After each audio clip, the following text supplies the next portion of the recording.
En fait, j'avais tout le temps cette pression constante de fallait toujours que je sois à la hauteur. Il me reprochait tout le temps un tas de choses. Il fallait toujours que je le comble de cadeaux, de choses comme ça. Enfin, il avait une vraie emprise sur moi. C'était, j'étais son instrument, quoi. Il faisait ce qu'il voulait de moi.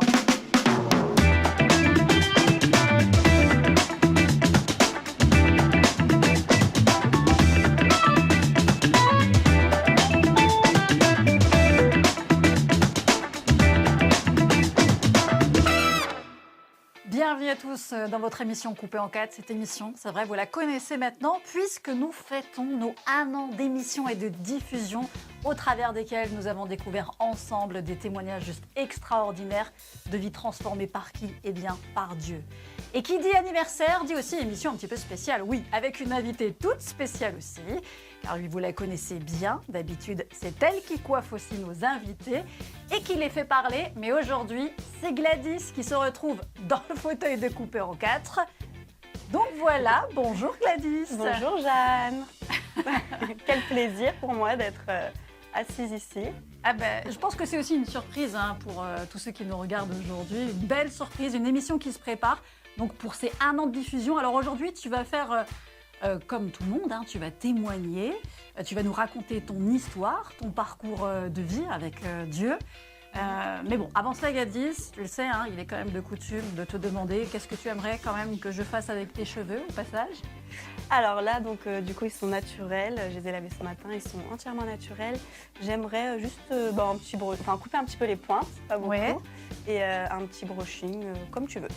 Donc en fait, on reprend un petit peu le dégradé Légèrement. légèrement, Ouais. on prend juste les pointes C'est ça. et je fais un brushing souple. Oui, On garde voilà, quand c'est même un ça. peu de la boucle Un juste peu dans la de- longueur. Exactement, ouais. Un petit peu de volume quand même, que ce soit pas tout plat. D'accord. Et voilà. Pas de problème, ça je m'en occupe avec grand plaisir. Mais venons-en à présent donc à ton parcours de vie, Gladys. Donc toi, tu vis en région parisienne, Oui, tu es d'origine réunionnaise et arménienne. ça. Tu es également maman d'un merveilleux petit garçon de 8 ans aujourd'hui.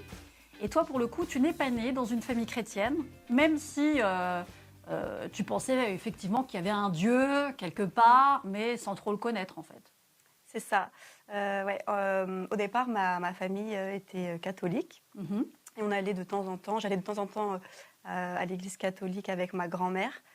Mais vraiment, je ne connaissais pas du tout Dieu à proprement parler. On allait vraiment à l'église comme ça. C'était traditionnel. C'est ça, exactement. Et ce n'était pas tous les dimanches, c'était vraiment de temps en temps. C'était pour des occasions particulières. C'est ça, oui.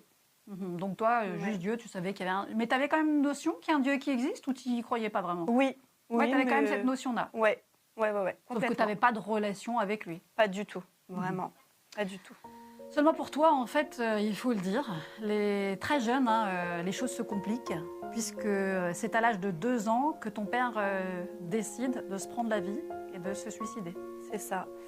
Mon père a décidé de se suicider. Et donc il a laissé ma mère et ses 3 enfants toutes seules. Et rapidement, ma mère elle est tombée dans un état de dépression. C'était très dur pour elle de nous élever tous les 3 toutes seules, pardon. Et donc du coup, voilà, on allait de famille d'accueil en famille Ah, d'accueil. donc en fait, quand tu dis qu'elle n'a pas pu s'occuper de vous, c'est vraiment... elle était dans l'incapacité et vous avez été placés dans des familles d'accueil. Ouais, c'est ça. Après, c'était pas tout le temps. En fait, c'était vraiment des phases. C'était par phase. Voilà, D'accord, c'est mais ça. Parce Ouais. que ta maman, du coup, allait en hôpital ou ça se... Ouais, parfois ça elle allait en hôpital psychiatrique. Du coup, on était des fois chez ma grand-mère. Ou alors, des fois, quand elle allait bien, elle travaillait énormément. Elle était aide-soignante à l'hôpital. Donc, du coup, elle travaillait la nuit. Après, elle travaillait le jour. Ouais, En fait, ce qui vraiment, n'aide pas. on n'avait pas de stabilité. Voilà. Moi, on vivait avec elle, mais elle était vraiment... en fait, donc, je ressentais vraiment pas du tout son amour. Donc, j'étais assez seule. Je me suis sentie Est-ce que seule. c'est finalement ta sœur qui t'a élevée? C'est ça. Est-ce que c'était ta grande sœur? En réalité, ma sœur, elle a 5 ans de plus que moi. Oui. Et c'est plutôt elle qui m'a élevée, c'est elle qui me punissait, qui m'interdisait de Faisait sortir. le rôle de la parents. maman auprès de toi. Oui. C'est ça, ouais.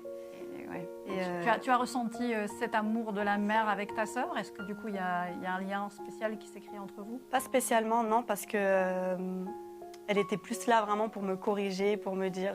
C'était plus pour mettre les règles en place, quoi. Ouais, et il y a mon frère aussi qui s'ajoutait à ça. Des fois, il me tapait. Ah oui, Donc, d'accord. c'était vraiment pas évident. Et du coup, je me sentais vraiment très, très seule. Et dans ton rapport de petite fille par rapport à ta maman, comment tu la voyais, ta maman, par rapport à tout ça? Tu as eu des explications de par le fait que ton père, comme tu le dis, vous a lâché? Tu as eu l'impression qu'il y a vraiment eu une notion d'abandon de ton papa? Ouais, ah oui, complètement. Oui, il nous a complètement abandonnés. Et du coup, ma mère, elle était vraiment dans. Je pense qu'elle était dans cette incapacité. Elle ne se sentait pas prête à pouvoir élever ses 3 enfants toute seule. Et Elle n'a jamais refait sa vie? si, elle a refait sa vie. Ouais. Si. D'ailleurs, à plusieurs reprises. Des fois, elle avait des gars comme ça qui venaient à la maison. Donc en plus, vous avez vu plusieurs personnes passer dans la maison. Oui. Donc Ouais. encore plus d'instabilité. Complètement. Ouais, c'était pas un bon exemple, quoi. Ok, donc toi, c'est vrai, Gladys, tu dis du coup que n'avoir jamais ressenti réellement l'amour de ta mère, livré à toi-même, tu as vite trouvé aussi refuge dans les bras d'un jeune homme. Et c'est donc à 13 ans que tu vas vivre ton premier amour, mais non sans souffrance. Mais ça, c'est ce que tu vas nous faire découvrir dans la partie coupe de cette émission Coupée en 4. Et cette émission Coupée en 4 continue avec notre invitée surprise, Gladys, notre coiffeuse, qui se fait coiffer à l'occasion de nos 1 an d'émission. Alors Gladys, c'est donc à l'âge toi de 13 ans que tu vis ton premier amour. On en parlait juste avant. Lui, il en avait 15 et on peut dire que sa famille est en quelque sorte devenue ta famille. Ouais, donc comme je disais juste avant, je me sentais très seule. Donc du coup, j'ai rencontré cet homme à l'âge de 13 ans. Et très vite, on a commencé donc une histoire. En fait, j'étais tout le temps avec lui, on passait de très bons moments, je partais tout le temps en voyage avec eux. En fait, tout l'amour que j'avais, je ne recevais pas forcément de ma famille, de ma mère, et du coup de mon père, vu qu'il n'était plus là. Je le ressentais par eux. Et donc, du coup, sa mère, c'était comme ma mère, on était hyper proches. Tu t'es vraiment intégrée dans la famille, mais du coup, tu vivais avec eux? Non, du tout. J'étais souvent chez eux, mais je dormais toujours chez moi, je vivais toujours chez moi. Et du coup, ça a créé quand même un peu de conflit avec ma famille, parce que du coup, j'étais tellement tout le temps chez eux. Enfin, on partait, j'ai visité plein de pays avec eux, etc. Mais alors que j'étais très jeune. Et puis, mais ils t'ont complètement adoptée quand même, du coup, dans cette famille. Ouais, oui, parce que, effectivement. Sa sœur, c'était comme ma sœur, donc on faisait plein de choses. En fait, tout ce que j'aurais pu vivre en 10 ans, je l'ai vécu. On est restés 4 ans ensemble, 4 ans et demi. Ah, vous êtes restés 4 ans ensemble, avec ce jeune homme? Ouais, c'est ça. D'accord. Et à 17 ans... Chamboulement, ouais, je tombe enceinte. Ah oui. Et au final, quand je suis tombée enceinte, je me sentais prête parce que j'ai tellement voulu grandir vite.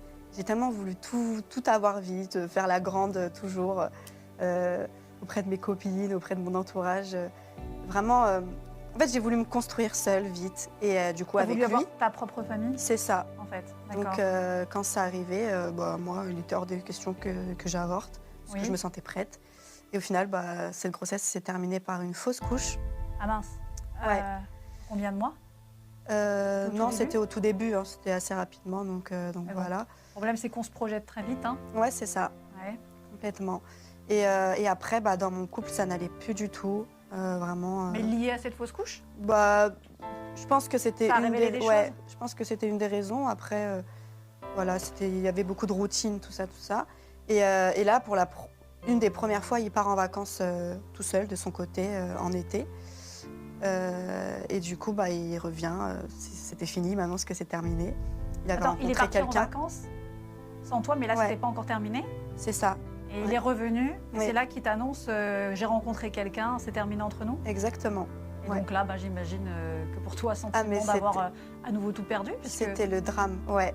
C'était horrible cette sensation, je me sentais démunie, je me sentais de nouveau seule, mais encore plus seule qu'avant que je le rencontre. J'étais en souffrance totale, vraiment. J'avais 17 ans, j'allais avoir 18 ans et j'étais détruite, vraiment. Et d'ailleurs... Et comment tu as fait pour remonter la pente? Parce qu'effectivement, toi qui avais déjà vécu, entre guillemets, l'abandon, là, tu avais trouvé une nouvelle famille, tu te retrouves de nouveau 4 ans plus tard dans ce même sentiment, dans cette même blessure de l'abandon. Qu'est-ce qui a fait que tu t'en sortes? Est-ce que c'est là où tu as rencontré Dieu à un moment donné? Ouais, tout à fait. En fait, j'étais dans ma classe, j'avais une amie à moi qui me parlait de Dieu, qui était chrétienne, elle était colombienne. Elle me parlait de Dieu, mais elle me parlait de Dieu d'une manière, d'une façon où j'ai jamais entendu parler de Dieu de cette manière-là. Vraiment, c'est comme si que Dieu, il était vraiment là, il pouvait agir en tout temps. Un Dieu vivant, quoi. Un Dieu vivant, ouais. Et moi, je connaissais pas Dieu de cette manière-là. Moi, je connaissais Dieu, un Dieu lointain. Il a créé le monde, tout ça, et ça s'arrêtait là. Et donc, elle me parle. Et là, j'étais vraiment, waouh, j'ai été touchée. T'as été interpellée? Ouais, vraiment. Et elle a commencé par m'inviter dans son église. Et donc, du coup, j'ai été touchée. Vraiment, j'étais vraiment touchée. Par contre, son église, c'était une église colombienne, donc il y avait la traduction en français. Donc, c'était un peu compliqué de suivre, surtout quand on commence dans l'église. Donc voilà. T'as pas persisté dans cette église? Non. Et je crois que tu as rencontré une collègue aussi qui, du coup, elle aussi t'a parlé de Dieu? Exactement, ça a été quelque part, finalement, une confirmation que Dieu te cherchait à ce moment-là. C'est ça. Précis dans ta vie, quoi. Ouais, effectivement. Quand elle est arrivée, cette collègue-là, dans mon milieu de travail, et qu'elle a commencé à me parler de Dieu, elle me disait, oui, je prie beaucoup pour ces personnes-là, des SDF, tout ça. Je dis, mais tu es chrétienne, tu vas à l'église et tout. Et là, elle me disait oui, elle me disait que oui. Et donc, du coup, elle m'a invitée dans son église. Et là, donc c'était vraiment juste après la rupture. Et là, c'était combien de temps après? C'était peut-être un mois. Ah oui, donc même pas un mois, non. Ah oui, donc en fait, ça a vraiment arrivé très vite après ta rupture, de connecter avec des personnes chrétiennes qui t'ont parlé de Dieu. Ouais, exactement. Et ça arrivait très rapidement parce que j'étais encore, je me rappelle de mon état, j'étais vraiment très très mal. Et je me rappelle quand je marchais pour aller à l'église, je pleurais, j'étais trop pas bien. Ouais, tu étais encore aussi dans la souffrance de cette rupture. C'est ça. C'est pas toi qui l'as voulu en plus. Donc, non, non, du tout. Et en plus, pour moi, il allait jamais me quitter, quoi. Enfin, c'est arrivé comme ça du jour au lendemain. On s'aimait tellement que... Oui, c'était soudain. C'était soudain. Tu t'y attendais pas. Ouais, je m'y attendais pas du tout. C'était trop dur pour moi. Et donc, du coup, j'arrive à l'église et tout. Et là, j'entends les chants de louanges. Waouh! Et là, je sens une paix dans mon cœur. Et là, je me dis, OK, moi, je vais faire cette prière. Et là, je fais cette prière. Seigneur, si tu existes vraiment, viens m'aider, viens guérir mes blessures. Enlève-moi cette tristesse que j'ai. Je souffre tellement que on me parle de toi comme un Dieu qui guérit, un Dieu de miracles. Alors, viens agir dans ma vie. Fais en sorte que je puisse oublier tous les moments que j'ai pu passer avec cet homme. Parce qu'en fait, tout ce que je faisais me faisait penser à cet homme. Tu t'es construite avec lui. Ouais, c'est ça. Donc, c'est comme quand on se construit avec un père, une mère, des sœurs et des frères. On se construit et c'est censé être des souvenirs finalement sur lesquels on a des repères pour se muscler dans la vie pour plus tard. Mais là, le problème, c'est que le souvenir étant, c'était une blessure. Ouais, c'est ça, exactement. Et instantanément, Dieu a répondu à ma prière. Je sors de l'église et là, je sens une paix en moi que j'avais pas ressentie depuis des mois et des mois. Vraiment, je me sentais bien. Enfin, waouh, instantanément. Et une paix, mais du coup, t'étais juste en paix ou il y avait une joie aussi qui était là? Il y avait pas forcément la joie parce que c'était quand même. Non, ouais. Tu serais vraiment passé d'une extrême à une autre. Non, j'étais pas vraiment complètement dans la joie. Ce serait non, je dirais pas ça. Mais en fait, j'étais, je sais pas, c'est comme si que dans mon esprit tout s'était mis en ordre. Ouais, j'allais vers dans une autre direction, quoi. Et donc voilà. Et après, donc j'ai commencé à aller dans cette église. Ouais. Et c'est à ce moment-là d'ailleurs que tu dis que ça y est, tu vas enfin trouver, tu te dis trouver le repos, une relation sûre. Et pourtant, là encore, de nouvelles épreuves se dressent devant toi, au travers en plus d'un responsable d'église qui va te mener un peu en déroute. Et c'est là aussi que tu vas nous expliquer comment ça s'est passé, malheureusement encore avec quelques blessures. Mais ça sera dans la séquence coiffage de cette émission coupée en 4. Et cette émission spéciale anniversaire se poursuit avec notre invitée Gladys, celle qui d'habitude tient les ciseaux, a accepté de passer dans ce fauteuil de la confidence. Tu nous racontes ton histoire, un parcours de vie assez difficile depuis ton enfance. Tu nous disais que tu avais enfin trouvé ce que tu cherchais depuis toujours. C'est cet amour divin finalement. Seulement, c'est aussi à ce moment-là que tu rencontres un pasteur qui n'était pas si bien intentionné que ça au final. Oui, effectivement, dans l'église dont je parlais juste avant, un an après que je mette les pieds dans l'église, le pasteur, donc principal de cette église, le pasteur, je mets bien entre guillemets, on va plutôt l'appeler le responsable de l'église, a commencé à se rapprocher de moi en m'envoyant des messages, en me posant des questions assez indiscrètes. Il m'envoyait beaucoup de messages, comme si que c'était une relation naissante qui... Voilà, mais attends, une relation naissante avec un pasteur. Il avait quel âge déjà ? J'avais 18 ans. Ouais. Et lui, il avait 40 quelque chose, 41, mais 42. Il n'était pas déjà en couple ou... Si, donc du coup, il était marié, il avait 3 enfants. Oh, et en fait, okay. Tout était caché, il faisait les choses derrière le dos de tout le monde. Et en fait, moi, donc jeune fille, en plus j'étais bien naïve. Tu venais d'arriver aussi. Ouais, je venais d'arriver, je connaissais vraiment pas Dieu, etc. Moi, je faisais vraiment confiance dans tout ce qui se passait dans cette église. Parce que c'est l'église où tu as été touchée aussi, c'est l'église où vraiment tu as eu cette révélation de Dieu dans ta vie. Ouais, exactement, oui. Et donc du coup, en fait, sa démarche, elle était un peu mal intentionnée dans le sens où il n'avait pas à parler à une jeune fille de l'église comme ça. Puis tout le temps, c'était supprime bien les messages qu'on s'envoie. Fallait que je lui envoie des captures d'écran de mes photos pour voir que j'avais bien supprimé tous les messages, etc. Tout était vraiment bien... Fallait que ça soit caché, quoi. Caché dans les moindres détails. Mais ça t'a pas mis la puce à l'oreille? T'étais pas, à ce moment-là, tu te disais pas... En fait, si, mais j'étais partagée entre... Mais c'est fou quand même ce qui m'arrive. Et entre le fait que... Mais en fait, je suis privilégiée. Tout le monde est un peu... Ce côté un peu privilégié, tout le monde est un peu à ses pieds, parce que le pasteur en fait, de cette église, tout le monde le vénérait un petit peu, quoi. C'était le Dieu. Tu t'es dit, il m'a choisi? Ouais, voilà, c'est ça. Il m'a choisi, je suis privilégiée, etc. Mais il te disait quoi par rapport à sa femme? Je veux dire, il était quand même marié, quoi. Ouais, et il me disait que sa femme, c'était une folle, qu'elle était en hôpital psychiatrique, etc. Alors tout était faux, enfin vraiment. Donc en fait, dans cette histoire, il se faisait passer pour la victime du pasteur qui reste quand même avec sa femme qui est malade. C'est ça. Et puis qui tombe amoureux de toi au final. Ouais, c'est ça, exactement. Ouais. En plus, tu avais 18 ans. J'avais 18 ans, ouais, j'étais assez jeune. Donc cette relation, elle a commencé à prendre de l'ampleur et tout. Moi, je lui faisais confiance et tout. Et un jour, il me demande de... Et là, il me pose cette question, il me dit « Qu'est-ce que tu serais jamais prête à faire pour un homme ?» Et moi, je ne sais pas. Je me suis jamais posé cette question, il fallait absolument que je réponde. Non, généralement, c'est plutôt « Qu'est-ce que tu serais prête à faire pour un homme ?» Ouais, voilà, c'est ça. Déjà, la question est un peu détournée. Ouais, voilà, exactement. Ouais. Et en fait, en fonction de ma réponse, il fallait que je fasse la chose que tu n'aurais pas été capable de faire. Voilà. Et en fait, ma réponse, c'était... parce que moi, je déteste les tatouages. Je me suis toujours dit que jamais je me ferais des tatouages. J'aime pas du tout. Il me dit, est-ce que tu serais prête à te faire tatouer mon prénom? Et là, j'avais tellement peur de lui. Tellement... En fait, je le craignais. J'allais dire, tu le craignais, en fait. De la même manière qu'on craint Dieu... je craignais cet homme. Et en fait, je ne connaissais pas Dieu. Au final, je me suis aperçue par la suite que je ne connaissais pas du tout Dieu.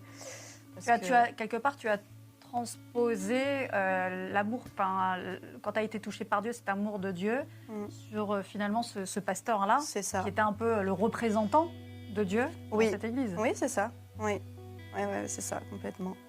Et donc, du coup, il fallait que je fasse le tatouage tout de suite. Donc, alors que je parte en vacances une semaine après. Hein. Ah oui. Donc voilà. Et en fait, j'avais tout le temps cette pression constante de fallait toujours que je sois à la hauteur. Il me reprochait tout le temps un tas de choses. Il fallait toujours que je le comble de cadeaux, de choses comme ça. Enfin, vraiment, il est comme un vrai manipulateur. Il avait une vraie emprise sur moi. C'était... j'étais son instrument, quoi. Il faisait ce qu'il voulait de moi. Et donc, du coup, moi, à l'époque, je lui faisais confiance dans tout. Bah, dans ça a tout ce mis que ta je valeur faisais. en doute aussi, j'imagine. Ouais, complètement. Et en fait, très vite, donc la relation n'a pas duré longtemps. Ça a Vraiment, duré combien de temps? ça a duré peut-être, je dirais, 2 mois. L'été, quoi. Ah ouais, mais Le- c'est marrant parce que quand tu le temps t'exprimes d'un comme été. ça, on a l'impression que c'était quand même beaucoup plus long. Oui, effectivement. Même moi, quand j'étais dedans, j'ai l'impression que ça faisait beaucoup de temps. Et finalement, non, ça n'a pas duré longtemps. Bah, merci Seigneur. Ah oui, parce que Parce là, que ça aurait pu être... aller ouais, encore plus loin. vraiment. D'ailleurs, tu décides de partir, finalement, de Je cette église. décide de partir parce que c'était trop pour moi. Il me rabaissait tout le temps. Enfin, Bah déjà, tu as eu le courage, parce qu'en étant sous l'emprise d'un homme Ouais. comme ça, Ouais, c'est pas évident d'oser s'en Mm. sortir. ouais. Et donc, tu décides de plus jamais retourner dans cette église? Du jour au lendemain, je décide de plus retourner dans cette église. Je me dis non, je peux pas, je souffre trop. En plus, le fait de le voir, il me calcule pas. Enfin, il avait totalement, enfin, c'était son vrai visage et ça me faisait trop souffrir. Je souffrais trop, j'étais trop mal. Et donc du coup, je quitte l'église. Et là, il s'est dit oula, il m'envoie un message direct. Il me dit pourquoi t'étais pas là, non.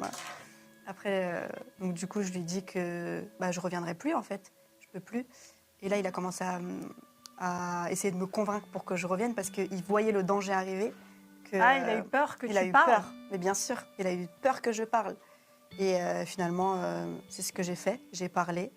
Et à partir du moment où j'ai parlé, toutes les jeunes victimes, toutes les jeunes filles qui sont passées par la même chose, Parce que tu n'étais pas la première. j'étais pas la première, j'étais pas du tout la Donc, première. ce qu'il a fait avec toi, il en a fait avec d'autres. Ouais, même pire. Il a fait pire que... Pire. Ouais, même avec des jeunes filles mineures. Donc, ouais, j'étais une de ces victimes. Et non, c'était très grave. Hein. C'était très, très grave. Mais il couchait avec ces jeunes Il filles. couchait avec ces jeunes filles. Il les mariait après. Ouais, vu que c'était le pasteur de l'église. Et donc, du coup, voilà. Et en fait, quand je suis partie de l'église, le drame a vraiment commencé pour moi. Dans le sens où, Il n'a pas voulu te décrédibiliser. si, justement. C'est ce que j'allais dire. En fait, il m'a fait passer pour une folle. Il a dit plein de mensonges à mon égard. Vraiment, aux yeux de l'église, il m'envoyait je recevais plein d'insultes, plein de messages de la part des membres de l'église. Oh non. Ouais, il me disait comme quoi je voulais tout. Détruire son mariage. C'est ça, ouais. Sa femme, elle est venue me parler aussi. Enfin, bref, j'étais la cible de tout le monde. Enfin, voilà, j'étais. Bah, t'étais celle qui était responsable de tout ça et de cette situation, quoi. Ouais. Ouais. Et à partir de ce moment-là, comme il voyait que tout ça prenait de l'ampleur, peu à peu, plein de jeunes filles commençaient à... Ah bah parler aussi, À du coup. parler. C'est souvent comme ça, hein. Ouais, il a commencé du coup à fuir. Il a fui le pays, il est parti à l'étranger. Ah, carrément. Ouais. Parce qu'en fait, s'il allait rester ici, on avait pris un avocat et tout, parce qu'il volait des sommes d'argent à certains fidèles, parce que tout était faux en fait. Il faisait genre qu'il y avait une école biblique, qu'il prenait des cours dans une école biblique qui était fausse. En fait, il se mettait l'argent dans la poche. Enfin, plein de petites histoires comme ça. Ah, c'est terrible. Et donc, du coup, je suis partie de l'église et je voulais plus entendre parler parler d'église tout court. Bah, je Pour comprends. moi, c'est ça, Dieu. Sachant que je connaissais, quand je suis arrivée dans cette église, je faisais vraiment confiance à Dieu, parce que c'était lui, de base... Qui le représentait, entre qui le guillemets, représentait, ah oui, bien bah oui. sûr. Et au final, tout était faux. Et puis voilà, donc je me suis réfugiée dans la nourriture, j'ai pris énormément de poids. Et après, du coup, j'ai rencontré un homme. Je me suis mise avec lui. Et donc, du coup, tout de suite, ça a collé, tout ça. Je dirais Tu pas t'es coup mis de en foudre, couple, mais tu t'es mis en couple on avec... s'est mis en couple, on s'est mis en couple rapidement. Et rapidement, je suis tombée enceinte. Donc du coup, tu es retombée enceinte. Je suis retombée enceinte et là, je me suis dit waouh, c'est chaud. C'est très très chaud, surtout que toutes les procédures de l'ancienne histoire avec le pasteur de l'église n'étaient pas finies. Donc ça veut dire que quand j'allais au commissariat, quand j'allais me faire auditionner, tout ça, j'étais enceinte. Eux, ils se demandaient mais l'enfant si vient c'est de de qui lui et tout. Oh là là. C'était horrible. C'était ouais. Et donc voilà, en fait, quand j'ai appris cette grossesse, c'était...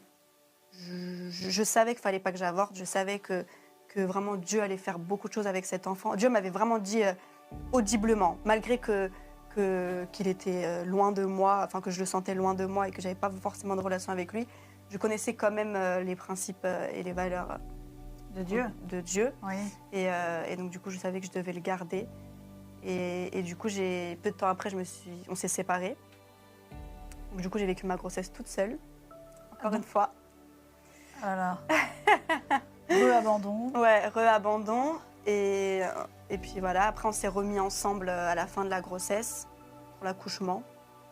Et en fait, là, je voulais vraiment, j'avais à cœur de me rapprocher de Dieu. Je savais qu'il avait beaucoup de choses à faire avec moi. Oui. Parce que du coup, il m'a entourée de bonnes personnes dans l'église, dans une vraie église.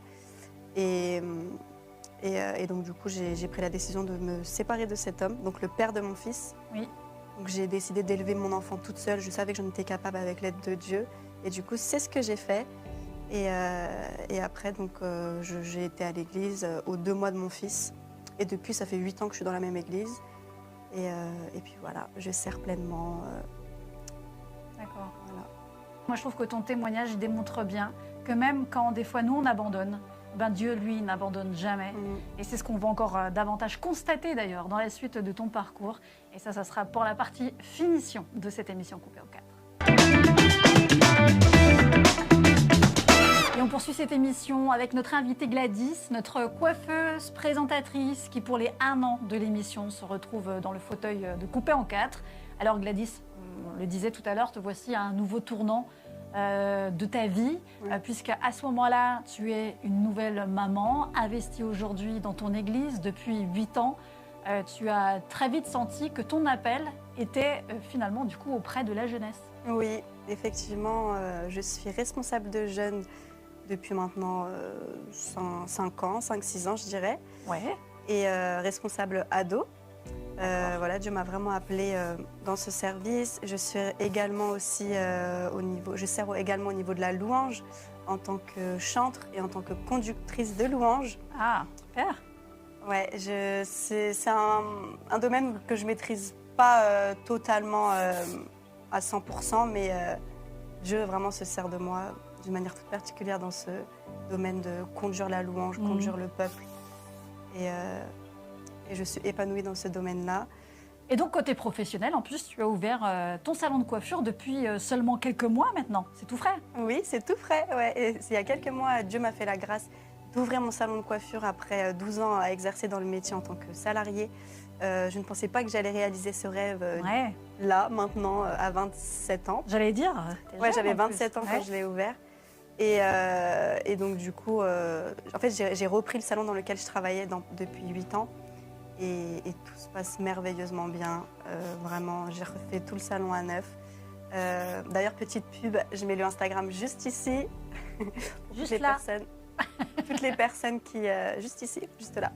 Pour toutes les personnes qui aimeraient aller visiter mon salon.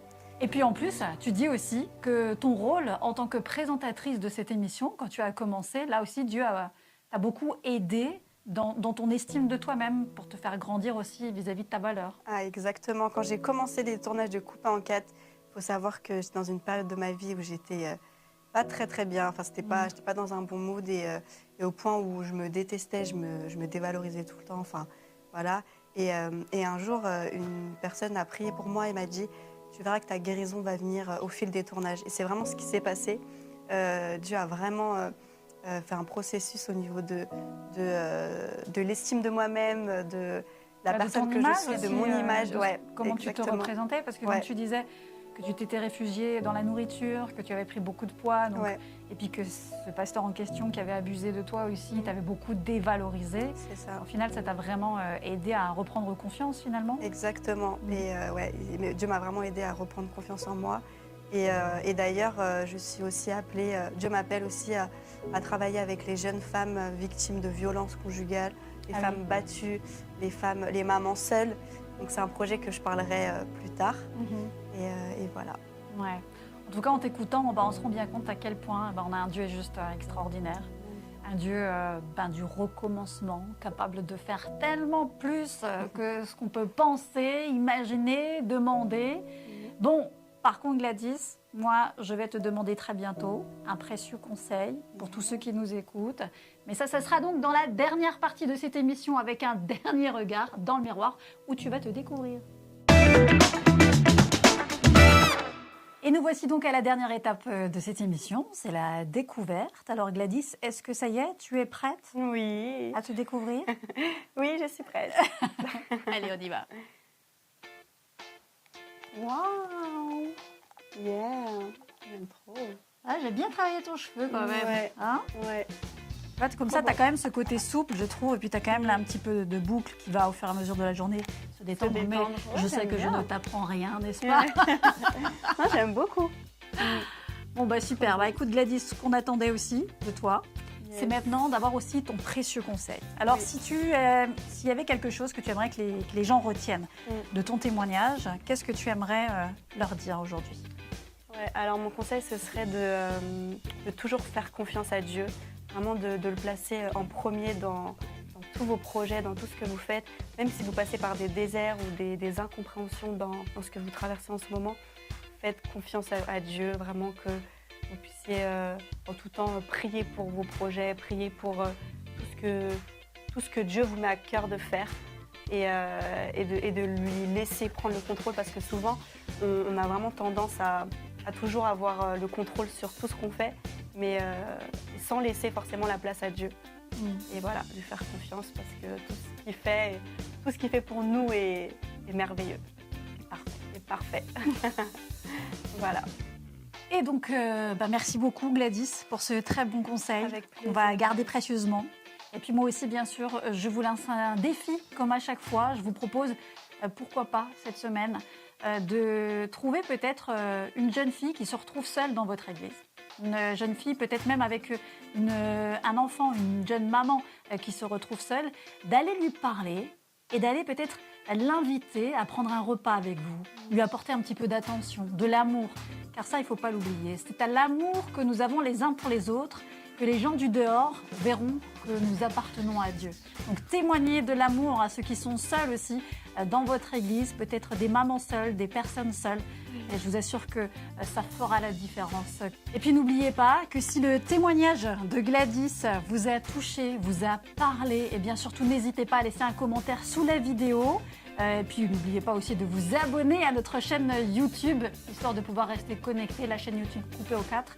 Autrement, on se donne bien sûr rendez-vous dans une prochaine émission pour un nouveau relooking, un nouvel invité et encore une fois une histoire merveilleuse à découvrir d'une personne qui a rencontré Dieu dans sa vie. À bientôt. À bientôt.